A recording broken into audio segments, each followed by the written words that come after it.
ça qu'on avait fait cette chaîne YouTube, c'était pour nous, d'abord pour nous, pour que les messages qui sont dedans, des fois on revient dessus. Qui peut être dans un problème, ça peut être, je sais pas, financier. Et tu te souviens, ah oui, à l'église, on avait parlé des finances. Et puis qu'est-ce que tu fais? Tu reviens sur la chaîne, tu fouilles le message, tu le réécoutes. Tu dis, ah ben voilà, j'ai oublié que c'est comme ça qu'il fallait s'en sortir. Vous voyez, la parole de Dieu, elle est faite pour nous. Elle est la solution. On chante ce chant souvent. Moi, j'aime bien ce chant, je le chante partout où je peux passer. Ton nom est la solution. Parce que j'ai découvert ce nom-là et il m'a solutionné tout ce que j'avais de problèmes dans ma vie. Donc, Jésus, c'est la solution. Donc, on va parler d'un mot, d'un nom, d'une chose qui est en voie de disparition. Alors, vous me direz si c'est vrai ou pas. Là, je me trompe. C'est le pardon. En voie de disparition. Le pardon. Alors, qui peut me dire c'est quoi le pardon? Allez, on partage. Hein. Je n'ai pas la science infuse, moi. Chacun a une pensée, une idée sur le pardon. Allez, on va prendre le micro, ça enregistre. Le pardon, ça veut dire quoi? Ça vous parle pas, ça? Donc quelqu'un il a fait quelque chose et puis toi tu ne veux pas le pardonner. Bon, quelqu'un qui a fait quelque chose, on ne voilà, va pas lui pardonner. Grâce, en fait, Mais le mot pardon par lui-même, ça veut dire quoi? Un chat, je sais que c'est un chat. Faire la paix. Faire la paix. Faire la paix. Le pardon, c'est faire la paix. Qui dit mieux? Allez. Alors, on doit Aimer son prochain. aimer son prochain. Mais le mot pardon par lui-même, c'est quoi le sens du pardon? il vient La de valeur la du croix, pardon. il vient de la croix, le pardon. Comment? Il vient de la croix. Il vient de la croix, le pardon. Encore. C'est un Qu'est-ce que veut dire le mot pardon par lui-même? La signification de Dieu. Dieu. Sans pardon. Je disais vendredi, on était là. Si je croise quelqu'un, je bouscule quelqu'un. Souvent, on a la réaction de dire quoi à la personne? Excusez-moi. Oh, pardon. Souvent, on est là. Ça, c'est ce qu'on dit sur oh, pardonnez-moi, oh, pardon, je n'ai pas fait exprès. Mais est-ce que ce que je dis, le mot pardon, là, ça a un sens profond pour Dieu, ce que je dis à la personne? Oui. Ou c'est plutôt oh, excusez-moi, je n'ai pas fait exprès? Je vous dis, ce mot-là, pardon, c'est une valeur importante. Je veux dire que c'est un mot important. C'est le mot bientôt le plus important pour nous. Pardon. Alors, le sens du pardon, la valeur ou la définition du pardon, selon Dieu, c'est remettre une faute. Tu as commis une faute, on remet ta faute. À qui? À quoi?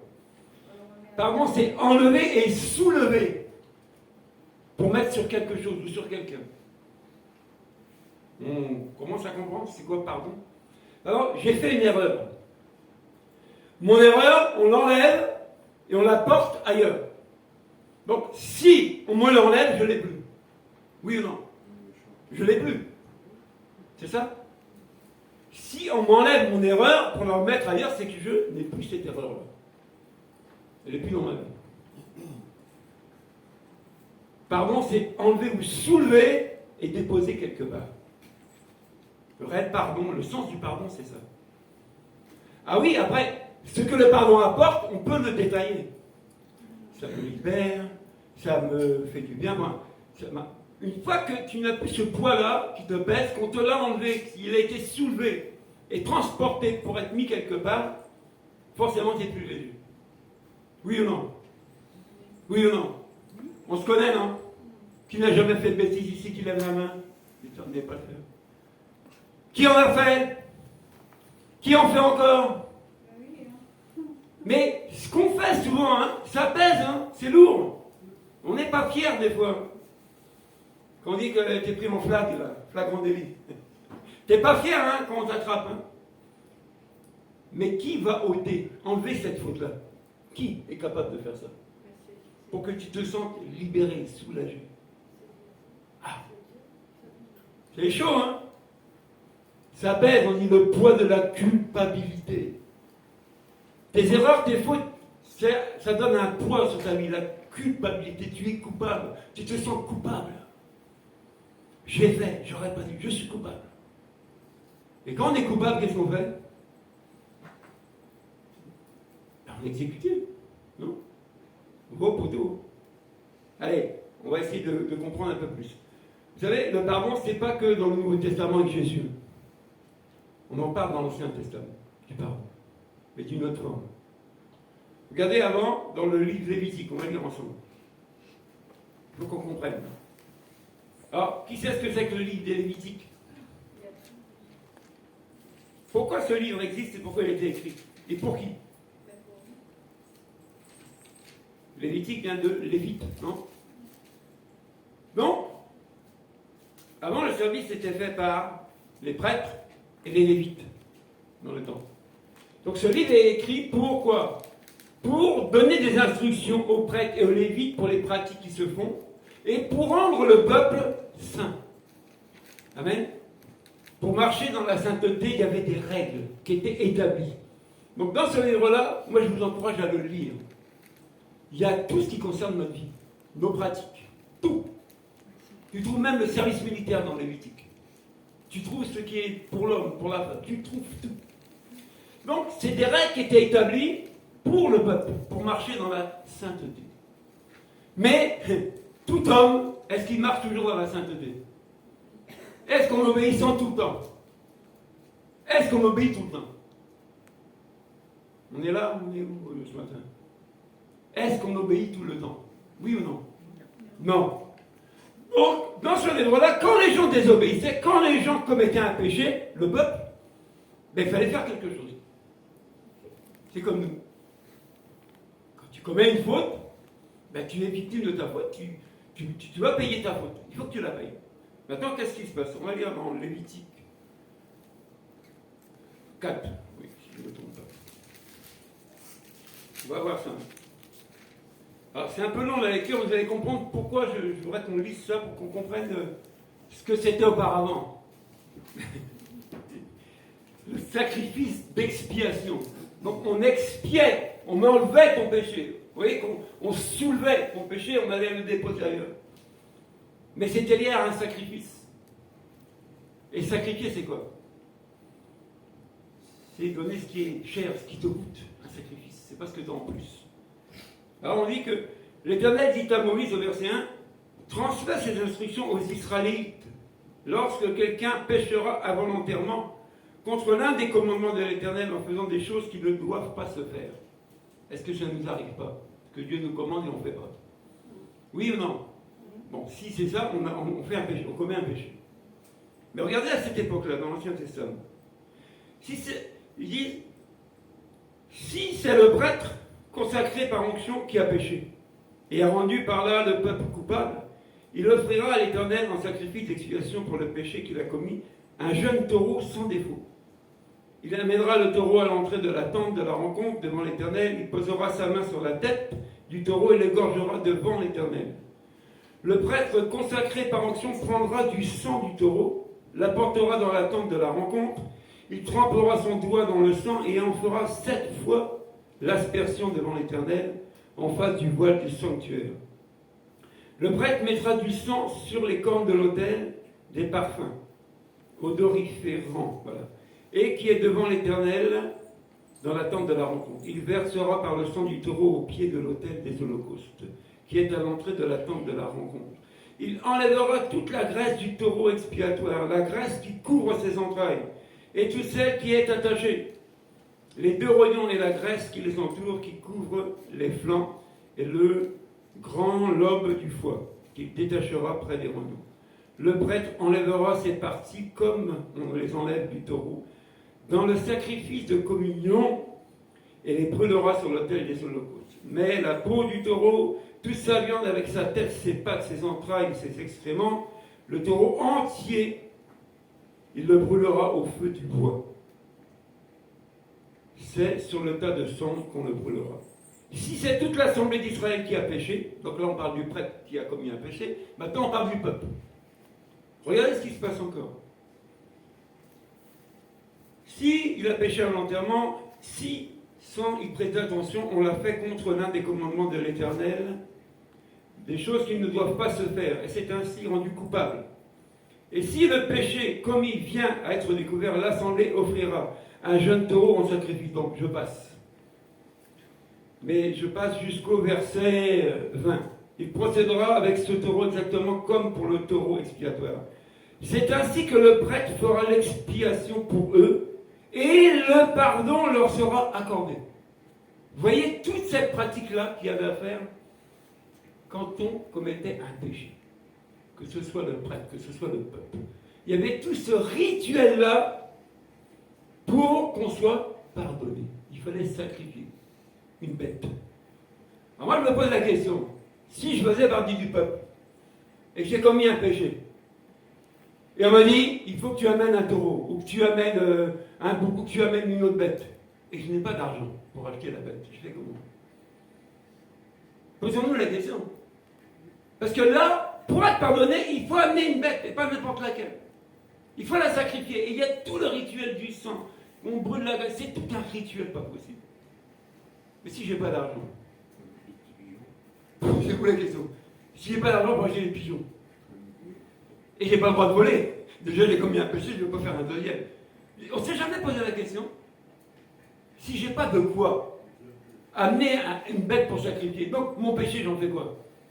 Ben on ne peut pas me l'ôter. Non? On ne peut pas me pardonner. Ben non, j'ai pas de sous. Comment je fais? Donc ça, c'était la pratique avant. Oui ou non? Bon, il y a la pratique avant. Si on dit qu'il y a une pratique avant, c'est qu'il y a une pratique. Ah bah tiens. Et souvent, l'après nous arrange mieux que l'avant.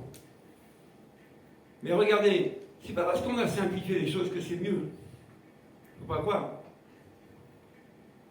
Parce que tout ce cérémonial-là, ça fait durer du temps. Hein. Donc la personne qui avait péché, elle avait du temps de réfléchir à sa bêtise, ou à sa faute, non? Elle avait du temps. Mais, à votre avis, à chaque fois qu'il y avait un péché, est-ce qu'on recommençait la même pratique de sacrifice? C'était un rituel. À chaque fois qu'une faute était commise, il fallait repasser par le sacrifice, repasser par le prêtre, repasser par toutes ces pratiques-là. Amen. Maintenant, qu'est-ce que le péché apporte, finalement? Qu'est-ce qu'il apporte, ce péché-là? Qu'est-ce qu'il nous apporte? Et qu'est-ce que le pardon apporte? Ah, les tourterelles, c'est le passage. La mort. La mort. On va lire un passage pour qu'on comprenne un peu le thème de ce matin. Matthieu 18, on y va.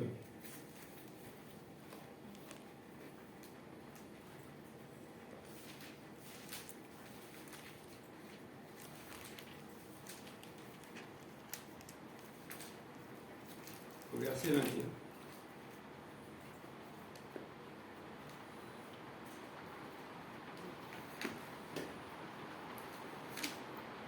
Pierre s'approcha de Jésus et lui dit, Seigneur, combien de fois pardonnerai-je mon frère lorsqu'il péchera contre moi? Est-ce que ce sera jusqu'à 7 fois? Jésus lui dit, je ne te dis pas 7 fois, mais jusqu'à 70 fois 7 fois. Selon les rabbins, qui pardonnaient 3 fois. Pierre il dit, non, moi, devant Jésus, il dit, mieux, 7, la perfection. Jésus dit, non, 7 fois 70 fois. Pardonnera ton frère quand il aura péché contre toi. C'est pourquoi le royaume des cieux ressemble à un roi qui voulait régler ses comptes avec ses serviteurs.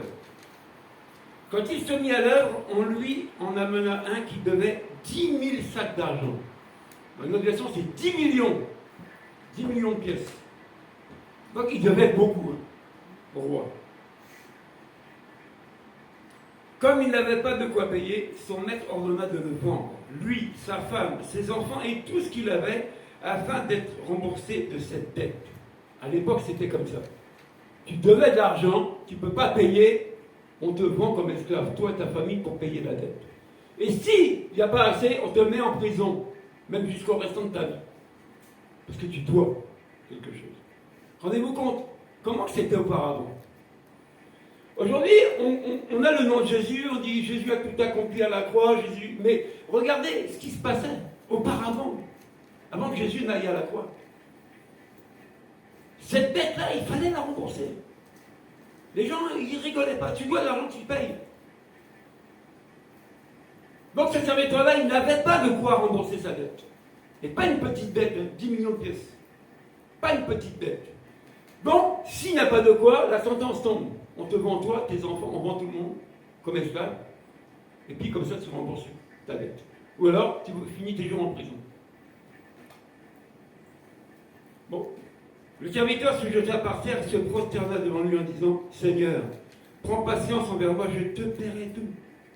Rempli de compassion, le maître de ses serviteurs le laissa partir et lui remit la dette. Cet homme est sincère, il ne triche pas, il dit oui, je dois, je te payerai comme je peux, mais là je ne peux pas, je ne sais pas. Et il se jette aux pieds du serviteur. Au pied du roi, il se jette. Et, voyant son attitude, il dit bon, je remets ta dette, c'est bon, tu me dois pleurer. Rempli de compassion, le maître de ses serviteurs le laissa partir et lui remit la dette. Une fois sorti, ce serviteur rencontra un de ses compagnons qui lui devait 100 pièces d'argent. Donc il doit 10 000 à quelqu'un, on lui remet la dette. Il rencontre quelqu'un qui en doit 100. C'est beaucoup moins, hein. Il l'attrape à la gorge et se mit à l'étrangler en disant « Paie ce que tu me dois !» Son compagnon tomba à ses pieds en suppliant « Prends patience envers moi et je te paierai. » Mais l'autre ne voulut pas aller le faire jeter en prison jusqu'à ce qu'il ait payé ce qu'il devait. À la vue de ce qui était arrivé, ses compagnons furent profondément attristés. Et ils allèrent raconter à leur maître tout ce qui s'était passé. Alors le maître fit appeler ce serviteur et lui dit « Méchant serviteur, je t'avais remis en entier la dette parce que tu m'en avais supplié. Ne devais-tu pas, toi aussi, avoir pitié de ton compagnon, comme j'ai eu pitié de toi ?» Et son maître irrité le livra au bourreau jusqu'à ce qu'il paye tout ce qu'il devait. C'est ainsi que mon Père Céleste vous traitera, si chacun de vous ne pardonne pas à son frère de tout son cœur. Amen. Je vous laisse méditer un petit peu. On va y arriver. Le livre de Michel dit quoi? Michel, c'est on fait un peu de lecture ce matin. Ça va nous faire du bien. Qui était Michel? Pas Michel, ou Micheline. Michel. Michel, c'est qui?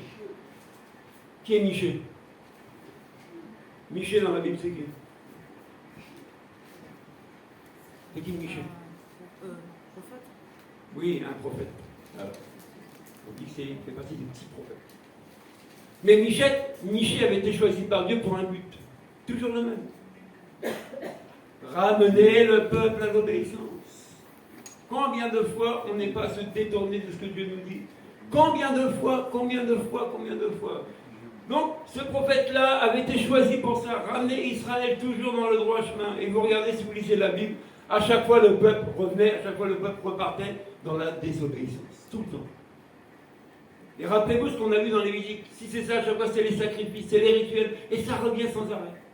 À cause du péché. Donc, Michée 7, chapitre 7. Versets 18 à 20. Qui est semblable à toi? Tu pardonnes la faute, tu oublies la révolte du reste de ton héritage. Il ne garde pas sa colère à toujours, car il prend plaisir à la bonté. Il aura compassion de nous, il piétinera nos fautes. Amen. Qu'est-ce que cette parole nous dit? Tu pardonnes la faute, tu oublies. Ah! Tu oublies. Mon frère, ma soeur, quand on t'a fait du mal, est-ce que tu oublies le mal qu'on t'a fait? Oui ou non? Par contre, toi, quand tu as fait du mal à quelqu'un, est-ce que tu ne voudrais pas qu'on t'oublie? Non? Imaginez, Patience est là. J'ai dit un mot de travers sur Patience. Elle l'apprend. J'ai fait, tu m'as fait. Non, je n'ai pas fait.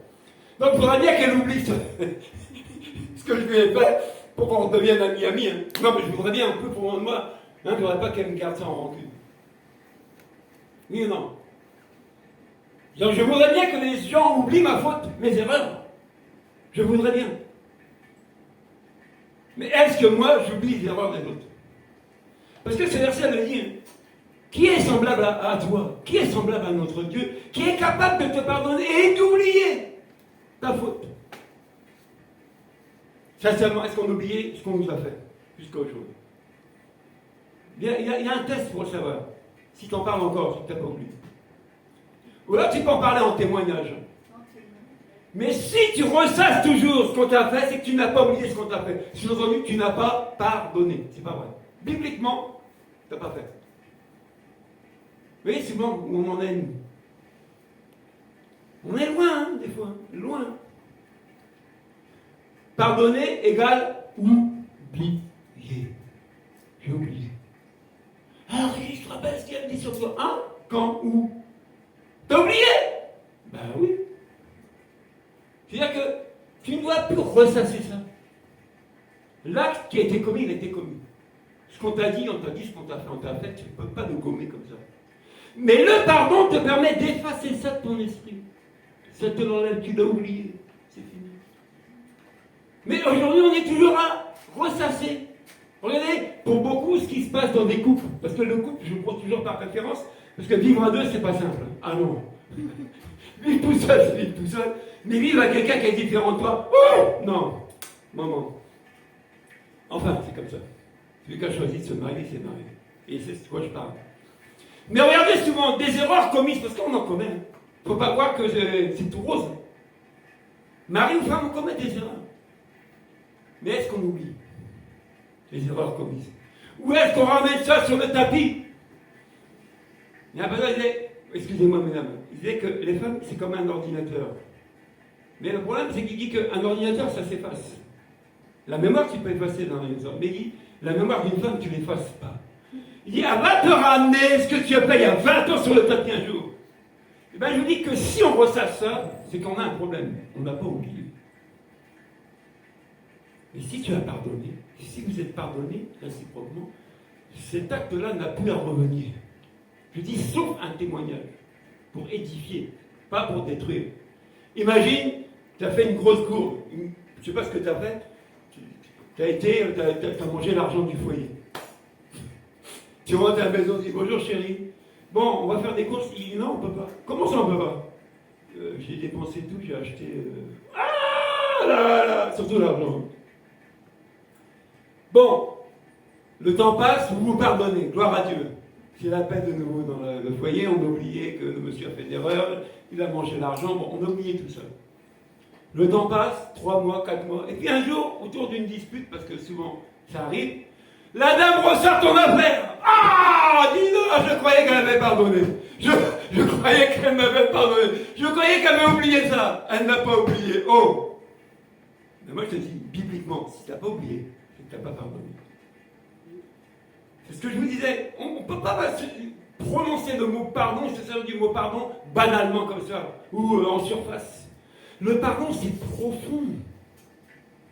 C'est profond. Ça va jusqu'au fond de tes entrailles. Et ça sort ce qui est mauvais, ça l'enlève, ça le soulève. Et ça le transporte. Ça fait que le pardon, au bout d'un moment, ça libère. Non seulement ça oublie, mais ça libère. De ce qu'on t'a fait. Mais souvent, on est dedans. On va pas oublier. Ésaïe 43. On continue un peu. Ésaïe 43. Qu'est-ce que nous dit Ésaïe? Alors Ésaïe, c'est qui? Un grand prophète. Donc on a vu un petit prophète, comme moi un grand. Est-ce qu'il y a des grands hommes, des petits hommes? Est-ce qu'on peut dire un grand serviteur, un petit serviteur, aujourd'hui? Non. Est-ce qu'on peut dire un grand pardon et un petit pardon? Est-ce qu'on peut dire un grand péché et un petit péché? Non. Péché, c'est péché. Pardonner, c'est pardonner. On y va? Ah, Dieu, aide-nous. Verset 25. Pourtant, c'est moi qui efface tes transgressions. À cause de moi-même, je ne me souviendrai plus de tes péchés. Amen. On dit, c'est moi qui efface. Non seulement on oublie, mais on efface. En gros, c'est quoi? On va essayer d'imaginer ça, allez. Allez. Comment on peut faire? J'ai insulté. J'ai insulté Jean-Luc. Allez, Jean-Luc, excuse-moi. C'est un exemple. Mais écoute, autant prendre quelqu'un qui encaisse. J'ai insulté Jean-Luc. Qu'est-ce que fait Jean-Luc? Je l'ai insulté. J'ai dit un mot grossier. Une insulte, c'est pas un mot gentil. Quelle est l'attitude de Jean-Luc s'il a accepté Jésus? Ouais, on est dans le feu de l'action. Quelle est l'attitude de Jean-Luc au bout d'un moment? Bon, il doit me pardonner. Bon, pardonne. J'écris mal. Mais bon, je parle en même temps, donc c'est ce que j'écris. Il pardonne.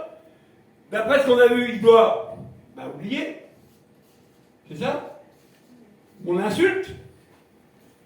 C'est du boulot. Et en plus, c'est effacé. Donc si c'est effacé, ça a disparu. De où? De mon esprit. Je n'ai plus ça à l'esprit. Jean-Luc n'a plus à l'esprit l'insulte que je lui ai dit. C'est fini. Pourquoi? Parce qu'il dit, ah, je te pardonne. Souvent, vous savez, on a le pardon facile. Mais c'est un pardon léger. C'est un pardon superficiel. Mais le sens profond biblique du pardon, c'est que j'ai oublié. Et c'est effacé de mon esprit. Il n'y a plus de place. C'est fini. Donc, ce que j'ai fait à Jean-Luc, ça devient page blanche. Il n'y a plus rien entre nous deux qui peut nous bloquer, qui peut nous empêcher de nous aimer. Page blanche. C'est fini. Oui ou non? Bon, si c'est non, dites-moi le contraire. On continue. Le psaume 103. Des fois, on lit des passages, on lit des trucs, mais il y a des choses qui doivent nous arrêter dans la lecture. C'est important. Psaume 103. Qu'est-ce que nous dit le psaume 103? Ah, bah voilà. Au verset 8 à 13. C'est bien quand on feuillette un peu la Bible. En fait, il y avait de la poussière entre deux pages. Hop, c'est parti. Voilà, si elle est collée ta page, ça va décoller. On est là pour grandir, hein, on est là pour changer. Il faut qu'on avance. On ne peut pas rester sur nos acquis et puis se faire la guerre tout le temps, c'est pas possible. On dit, l'Éternel fait grâce, il est rempli de compassion. Il est lent à la colère et riche en bonté. Il ne conteste pas sans fin. Il ne garde pas éternellement sa colère. Il ne nous traite pas conformément à nos péchés. Il ne nous punit pas comme le mériteraient nos fautes. Mais autant le ciel est élevé au-dessus de la terre, autant sa bonté est grande pour ceux qui le craignent, autant l'Orient est éloigné de l'Occident, autant il éloigne de nous toute transgression. Amen. Quand on parle de l'Orient et de l'Occident, c'est l'Est et l'Ouest. Ils ne peuvent pas se rejoindre les deux points, c'est impossible. Oui ou non? La ciel et la terre, ça fait une grande distance. Mais on dit quoi? Que notre Dieu est compatissant et lent à la colère. Et il ne garde pas, quoi? On l'a vu ou pas? Ah oui, il ne conteste pas sans fin. Il ne garde pas éternellement sa colère. Il ne nous traite pas conformément à nos péchés et ne nous punit pas comme on mériterait d'être puni. Vous savez, on commet des fois des choses, c'est grave. Et on mériterait d'être puni. On mériterait d'être fouetté, d'être corrigé. Mais là, on n'a pas affaire aux hommes, on a affaire à Dieu. Maintenant, est-ce que toi, tu apaises ta colère contre quelqu'un quand il a péché contre toi? Est-ce que tu as la compassion de la personne qui a péché contre toi? Comment tu considères la personne?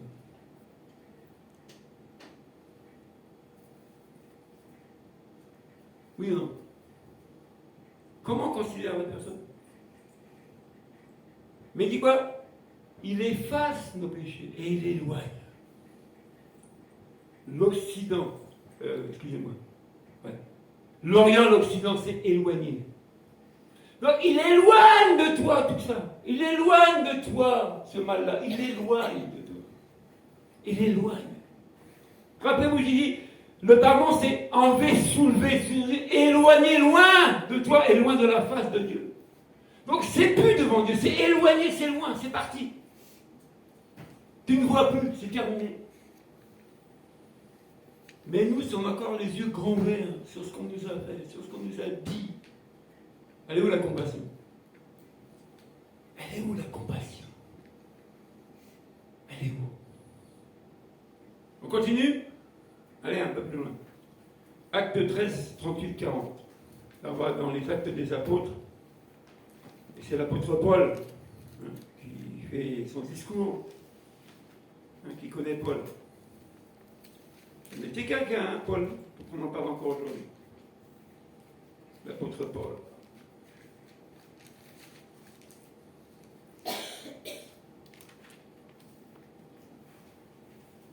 Acte 13. On y est. Ça va? Pas trop vite? Ça tient? Ah, c'est bien, après on va prier comme ça. On va être bien léger quand on va sortir d'ici. 38-40. Sachez-le donc, mes frères, donc c'est l'apôtre Paul qui parle à ceux qui sont là-bas. C'est par lui que le pardon des péchés vous est annoncé. C'est par lui que toute personne qui croit est libérée de toutes les fautes dont vous ne pouviez pas être libéré par la loi de Moïse. Amen. C'est ainsi que toutes vos fautes sont libérées. Tu es libéré, mon frère, ma soeur, de tes fautes. Libéré. Quelqu'un qui n'est pas libéré, c'est qu'il est emprisonné quelque part. Ah oui. C'est que de ta vie, tu as fait une prison et toi-même, tu as emprisonné des choses. Et tu en es esclave. Mais pour que tu vives librement, pour que tu sois libéré, on dit quoi? Ben, on va le relire.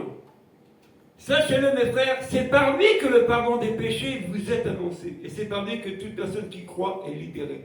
Si tu crois en Jésus, tu es libéré. Et si je suis libéré de ma culpabilité, de mes erreurs, de mes fautes, je ne suis plus esclave, c'est fini. Je ne m'en occupe plus, je ne m'en parle même plus de mes erreurs. Mais maintenant que moi je suis libéré, qu'est-ce que je fais de ceux qui m'ont fait du mal? Qu'est-ce que je fais de ceux qui ont péché contre moi? De ceux qui ont mal parlé sur moi? De ceux qui m'ont piésiné? De ceux qui m'ont insulté? On dit que c'est notre Dieu qui nous libère de nos fautes. Nous sommes libérés de nos erreurs. Donc quelqu'un qui est libéré, il a toute cette liberté. Quelqu'un qui est en prison, il y a des règles en prison. Et on met les gens en prison pour les punir, comme ça en les enfermant, ils ne goûtent pas la vie du dehors. Ils n'ont plus cette liberté d'avant. Donc on les met en prison pour les punir. Donc ton péché, c'était comme une prison, il te punissait. Jésus te pardonne, tu es libéré. Tu ne veux pas que les autres soient libres, toi? Est-ce qu'on ne voudrait pas que les autres soient libres de leur péché? Ou on ne pense qu'à nous? Regardez bien tout ce que le pardon accorde. Hein? Oublier, effacer, libérer, éloigner. Si seulement on pardonne, ça apporte tout ça dans nos vies. Et après on est peinard, on est tranquille. On n'a plus Alfred dans la tête ou Morissette. Ça ne revient plus, c'est parti. Mais c'est dur pour nous. Hein? Oui ou non? Éphésiens 1, verset 3-9. Continue la lecture. Et là, ce que je vous donne, c'est quelques passages qui parlent du pardon. C'est pas la totalité, mais c'est qu'on devrait comprendre que le pardon, ce n'est pas une espèce en voie de disparition. C'est une chose qu'on doit pratiquer au quotidien. Éphésiens.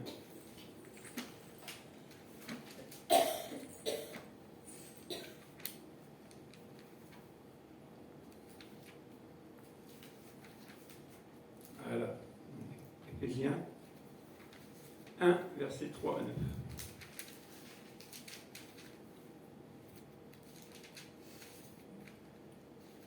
Béni soit le Dieu et Père de notre Seigneur Jésus-Christ, qui nous a bénis de toutes bénédictions spirituelles dans les lieux célestes en Christ. En lui, Dieu nous a choisis avant la création du monde pour que nous soyons saints et sans défaut. Le choix de Dieu sur nous, c'est pour que nous soyons saints et sans défaut. Amen. Ça, c'est son choix. Que nous soyons saints et sans défaut devant lui, dans son amour. Il nous a prédestinés à être des enfants adoptifs par Jésus-Christ. Ce qu'il a voulu dans la bienveillance pour que nous célébrions la gloire de sa grâce, il nous a comblés de ses bienfaits. Au verset 7. En lui, par son sang, nous sommes rachetés. Amen. On m'avait vendu comme esclave, on m'avait vendu à la mort, on m'avait vendu à tout. Christ dit non, je le rachète, je le rachète. Pardonnez de nos fautes pardonnées. Conformément à la richesse de sa grâce. Dieu nous l'a accordé avec abondance en toute sagesse et intelligence. Amen. On dit, Dieu nous a accordé d'être pardonnés. Dans l'abondance. L'abondance de sa grâce. Il nous a pardonnés. Il dit, ce passage est fort, hein. Il dit, par son sang, nous sommes rachetés et pardonnés de nos fautes. Quand on parle de la croix, souvent, quand on parle, ah oui, Jésus a fait couler son sang. On oublie pourquoi le sang a coulé. On le dit, mais on ne réfléchit plus à la profondeur de cet acte de la croix. Je disais ça vendredi. La croix, on oublie. Le message de la croix, on n'entend plus.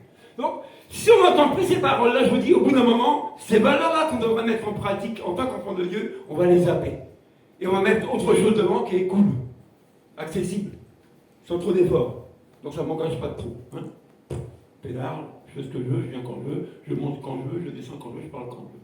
C'est quand je veux. Mais le problème, c'est que quand on n'est plus de l'autre côté, qu'on devient enfant de Dieu, Jésus nous dit quoi? On marche en nouveauté de vie. C'est-à-dire que cette marche qu'on avait avant, œil pour œil, dent pour dent, il dit c'est fini. Maintenant, ma marche, selon moi, pour vous, mes enfants, c'est pardonner, aimer. Amen. On doit comprendre le sacrifice de Jésus pour nous déjà, pour nous-mêmes. Réfléchis. Tes fautes te condamnaient. La colère de Dieu était sur toi. Mais Christ, par son sacrifice, te rachète de cette colère. Il te rachète. Et il pardonne toutes tes erreurs. Non, quelle que soit ta liste d'erreurs, il pardonne tout. Et on a vu que le pardon, c'est oublier. Il oublie tout. Le pardon, c'est effacer. Il a effacé tes crimes. Il a tout effacé par son sang. Il a tout gommé.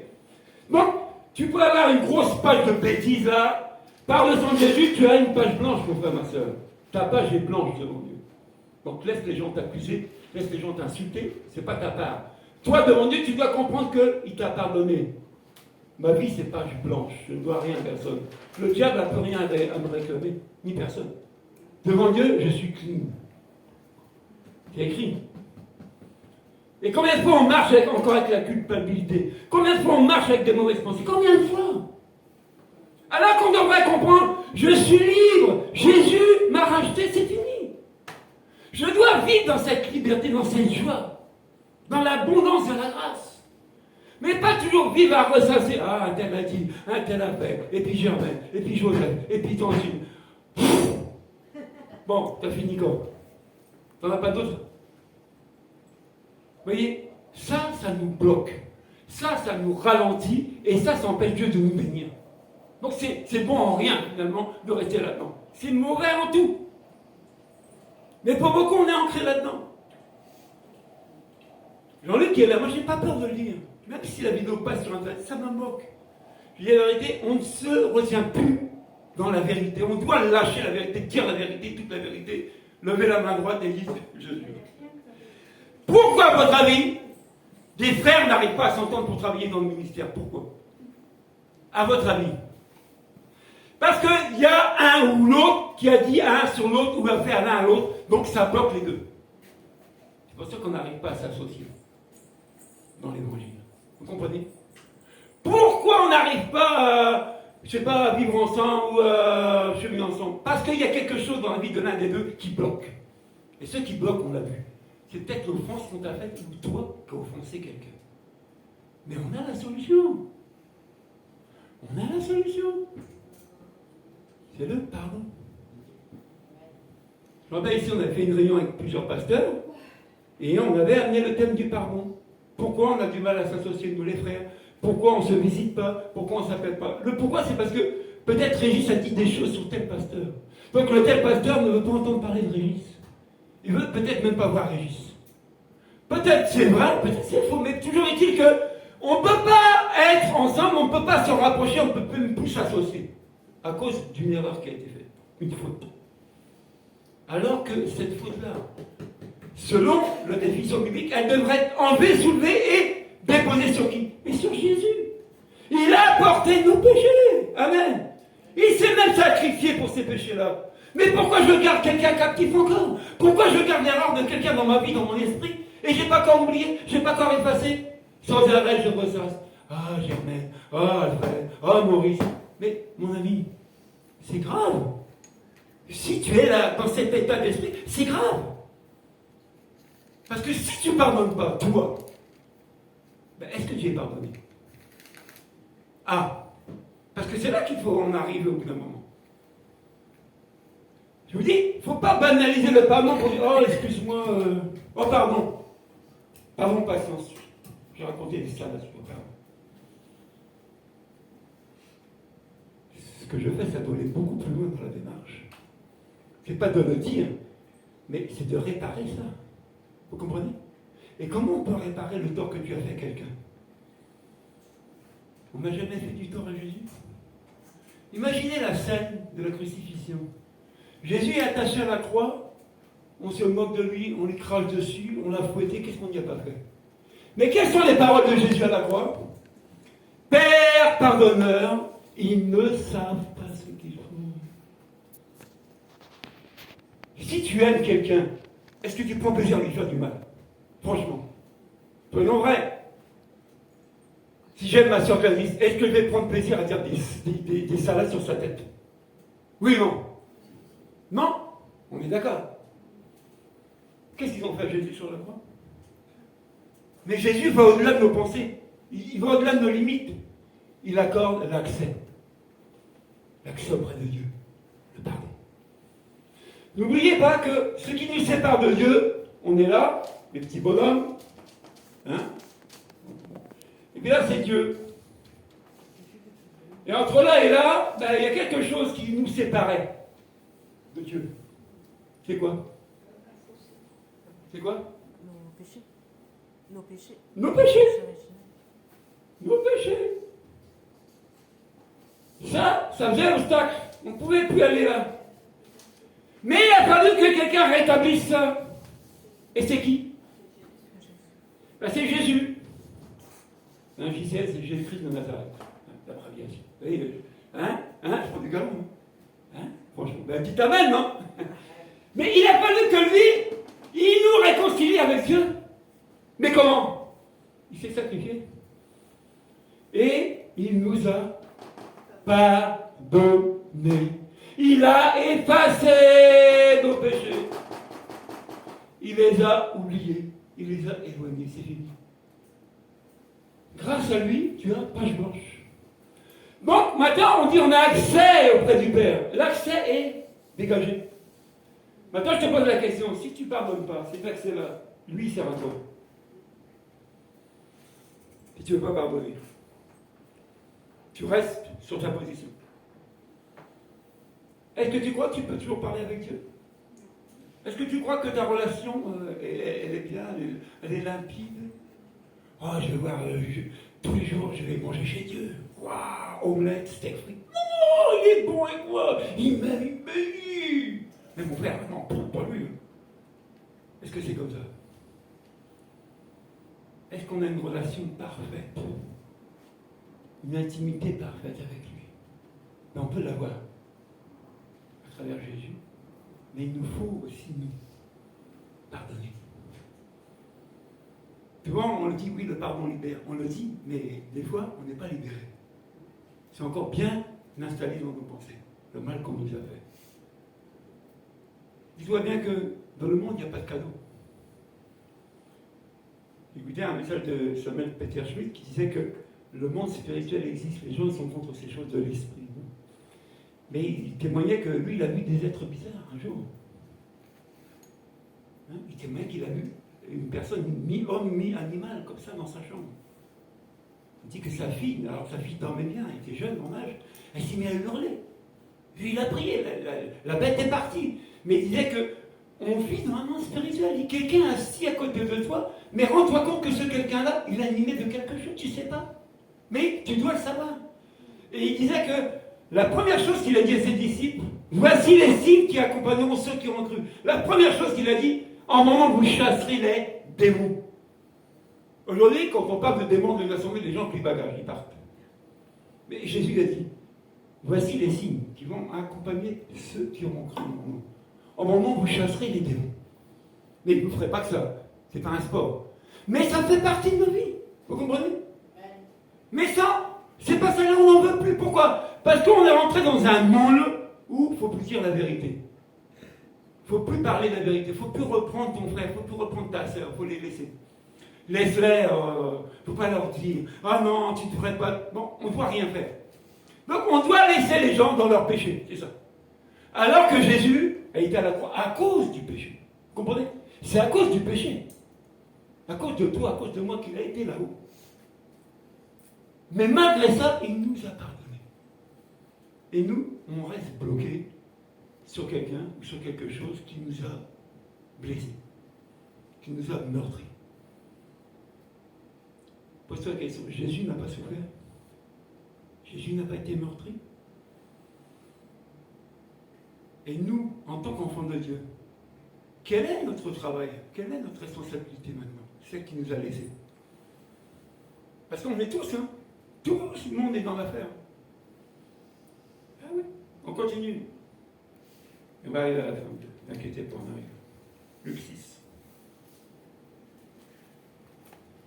Et fois, il y a des messages comme ça, c'est pas pour les foules, hein? Pour un petit nombre, parce que Dieu est aussi dans les petites choses, comme dans les grands. Luc 6, pardon, 37.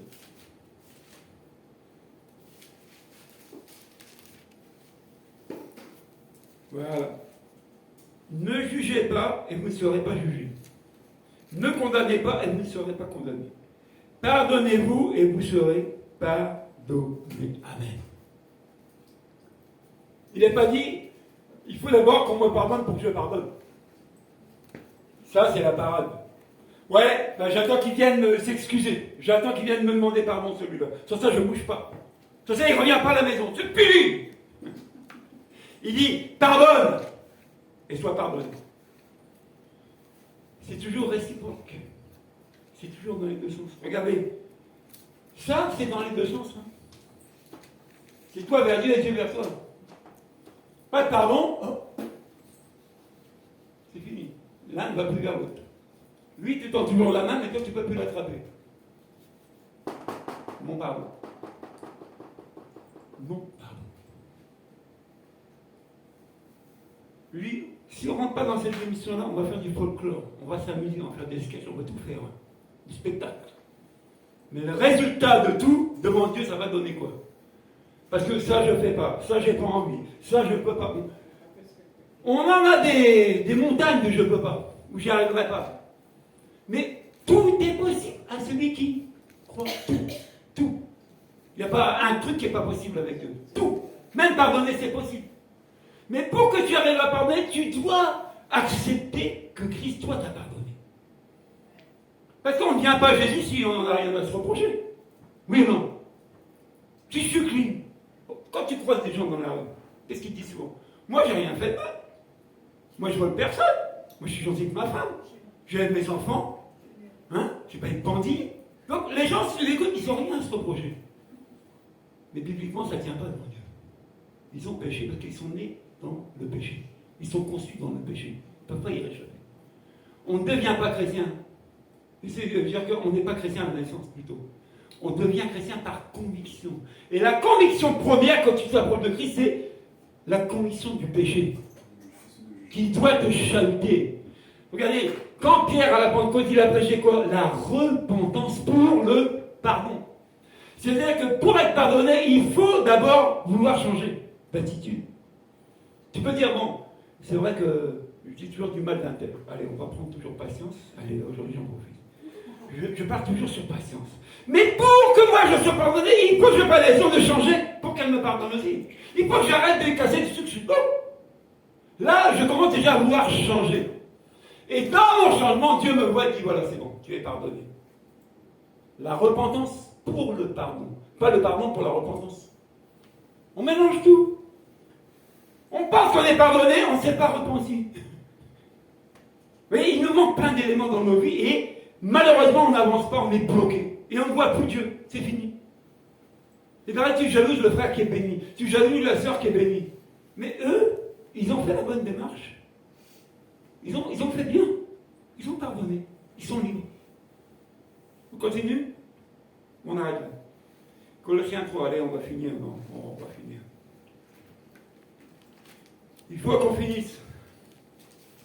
Mais nous tous ici, on a plus 10 ans. On a un peu plus. On est plus proche de la fin que du début dans nos vies. Bon, il ne faudrait pas louper le but final, hein. Ce serait bête, non? Hein? Ce serait bête. Il faut aller jusqu'au bout. La Bible dit qu'il faut persévérer jusqu'au bout.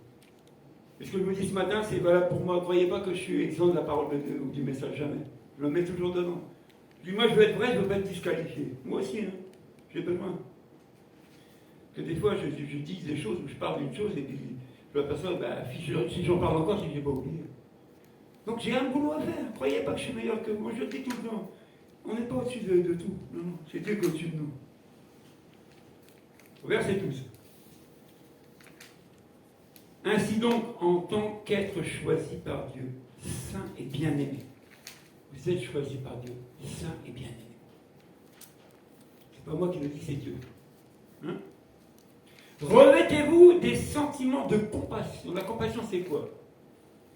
Ma sœur souffre, eh bien, je compatis, je souffre avec elle. Je compatis. Je partage sa souffrance. Je compatis. Je dis bien, revêtez-vous des sentiments de compassion, de bonté et d'humilité. Humilie-toi. De douceur et de patience. Supportez-vous les uns les autres. Ah. Bon, ce mot-là, pour beaucoup, il faut l'enlever. Non, à chaque fois, c'est la même attitude. Oh, j'en ai marre. Non, non, je ne veux plus voir. Fini.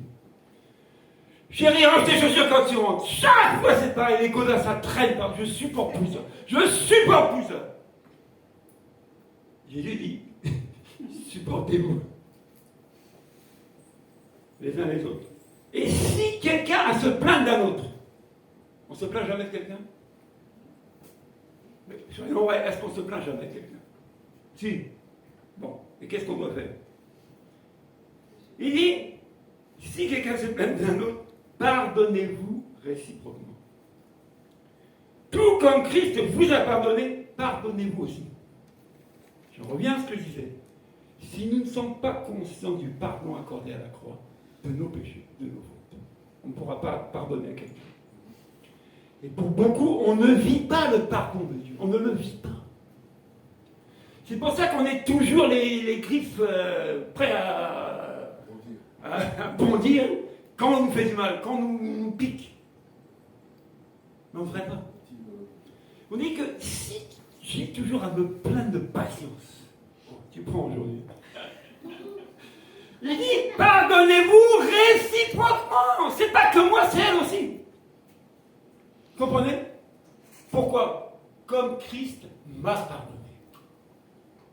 Si je suis conscient que Christ m'a pardonné, il a oublié, il a effacé, il a noyé toutes mes erreurs, je ne peux pas tenir rancune à ma sœur. C'est pas possible.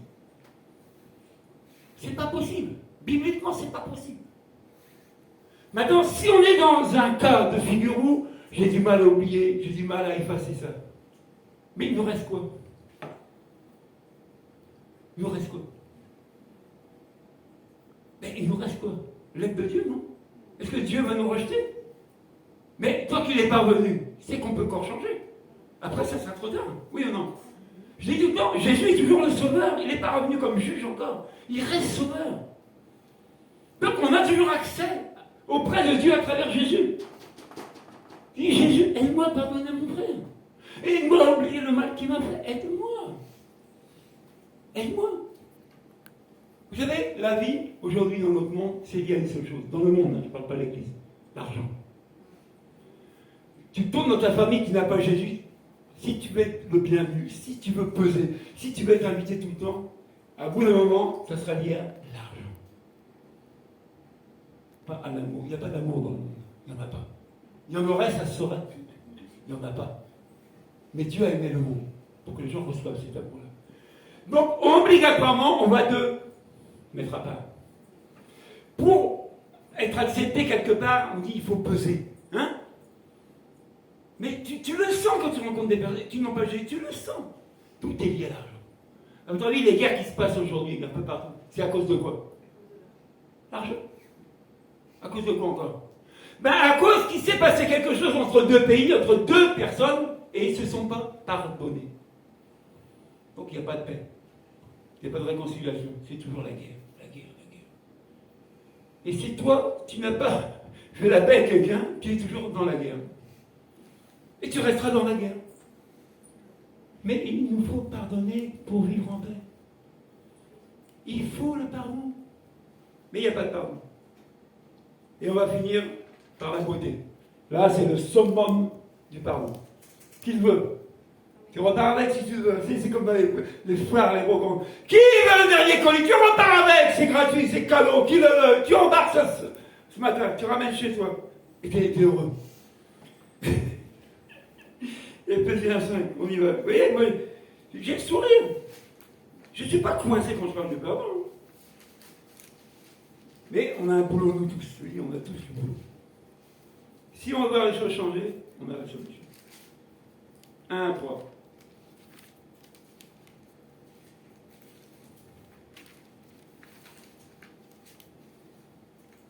Soyez donc les imitateurs de Dieu, puisque vous êtes ses enfants bien-aimés, et vivez dans l'amour en suivant l'exemple de Christ, qui nous a aimés et qui s'est donné lui-même pour nous comme offrande et en sacrifice dont l'odeur est agréable à Dieu. Amen. Ça, c'est la boucle bouclée. Imiter Dieu.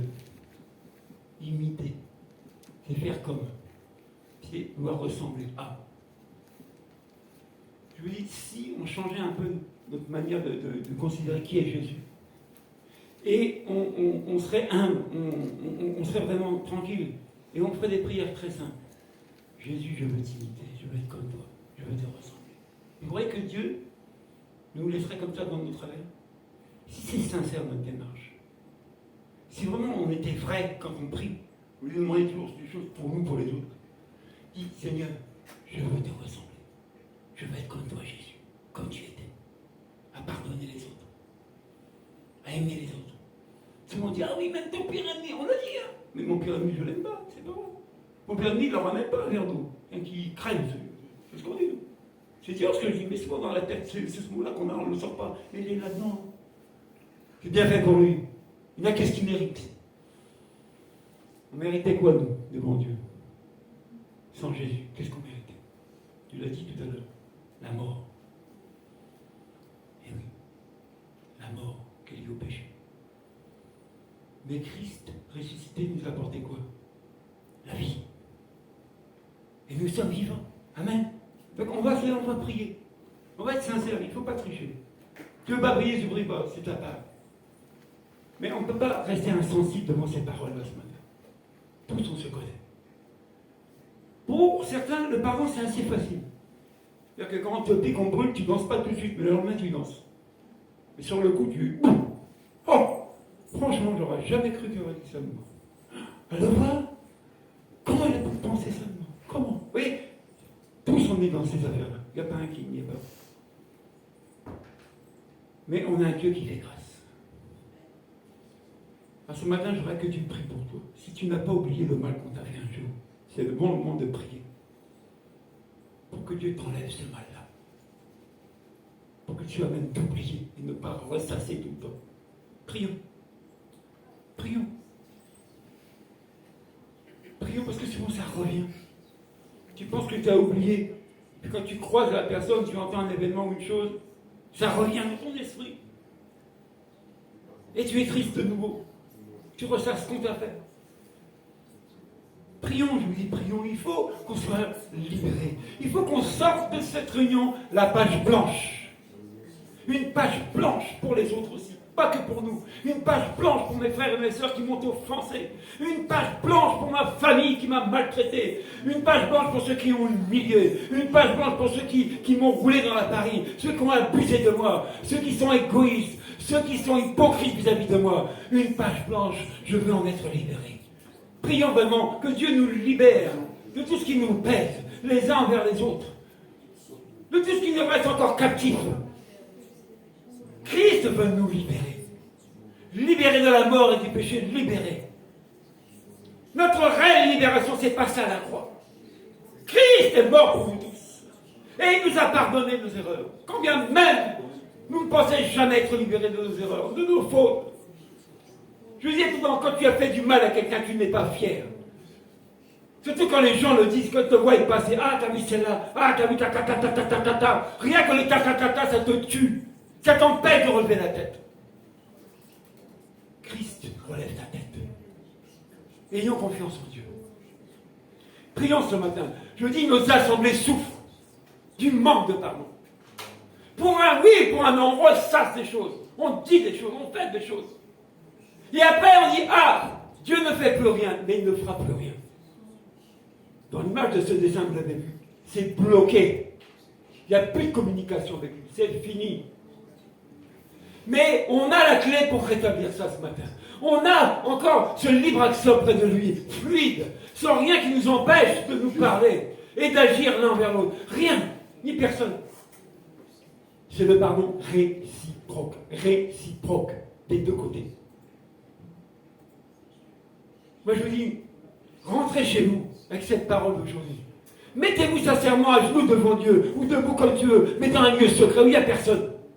Et sois sincère envers Dieu. Commence à balancer, commence à vomir tous ceux que tu as emprisonnés. Et je vous dis, Dieu est juste. Il va te libérer. Tu vas oublier, tu vas effacer tout ça. Ça ne sera plus dans ton esprit. Et quand tu croiseras les gens, tu les salueras, parce que tu auras la compassion. Tu auras la compassion. Et par-dessus tout, ce commandement que Jésus nous a laissé. Aimez-vous les uns les autres. On ne pourra jamais arriver, je vous dis ça, jamais, si on ne pardonne pas. Impossible. Faites la démarche si tu as à te plaindre de quelqu'un aujourd'hui. Ose aller le rencontrer, ou la rencontrer, et parlez-vous. Parlez-vous dans la paix, dans la douceur, dans l'amour, mais parlez-vous et pardonnez-vous réciproquement. Et ce message-là, c'est ce que le monde attend et que le monde refuse. Parce que si notre société acceptait ce message-là, il n'y aurait plus de pauvres, plus de riches, il n'y aurait plus rien, tout ça, ça serait fini. Mais le monde est sous la puissance du mal et du malin. Mais nous avons reçu l'autorité de Christ, je dis. Nous avons reçu ce pouvoir-là, nous, d'aller libérer les captifs aussi. Ceux qui sont emprisonnés dans leur passé, qui ressassent ça jour et nuit, et qui pleurent sur leur sort. Prions pour nos assemblées, mes frères, mes sœurs. Prions pour les pasteurs, les ministres de Dieu, ceux qui interviennent aussi, ceux qui ont cette charge du troupeau. Ils sont en ligne de mire aussi, ils en prennent de tous les côtés, ça leur tombe de tous les côtés. Que Dieu les soutienne, simplement. Mais eux aussi qu'ils fassent leur part. Parce qu'il y a aussi des fois, ils ont fait des choses pas bien. Je vous dis tout le temps, la parole de Dieu, elle est pour nous tous. Personne n'est exempt de la parole de Dieu. Personne. Personne. Chacun prend sa part, là où il se trouve. Et il confesse devant Dieu. Il confesse. Prions parce qu'on a blessé des gens. On a fait du mal. On a besoin, non seulement d'être pardonné, mais de pardonner aux autres aussi. N'oubliez jamais ça. Le pardon, quand tu l'engages, il est des deux sens. Si quelqu'un ne veut pas te pardonner, c'est sa part. Mais toi, fais la tienne. Et Dieu fera la sienne. N'oublie jamais ça. C'est-à-dire que si quelqu'un ne veut pas te pardonner, toi, l'ayant pardonné, quand tu verras la personne, tu n'as plus tes mauvaises pensées, c'est fini. Elles sont parties. Mais tu as plutôt la compassion que cette personne qui ne veut pas te pardonner, elle est emprisonnée. Et elle souffre. Parce qu'elle te garde en prison. Elle ne peut pas être guérie. Impossible. Prions aussi pour ça. Que le Saint-Esprit parle à ses enfants. Que le Saint-Esprit parle à l'Église. Qu'il y a une solution qui existe encore aujourd'hui dans nos relations. Elle s'appelle le pardon. Elle s'appelle le pardon. Libéré, Christ m'a libéré. Libéré, oui j'ai la victoire. Libéré du péché de son pouvoir. Gloire à Jésus-Christ car il m'a libéré. Chantons. Libéré, Christ m'a libéré. Libéré, oui j'ai la victoire. Libéré du péché de son pouvoir. Gloire à Jésus-Christ car il m'a libéré. Amen. Que Dieu soit béni.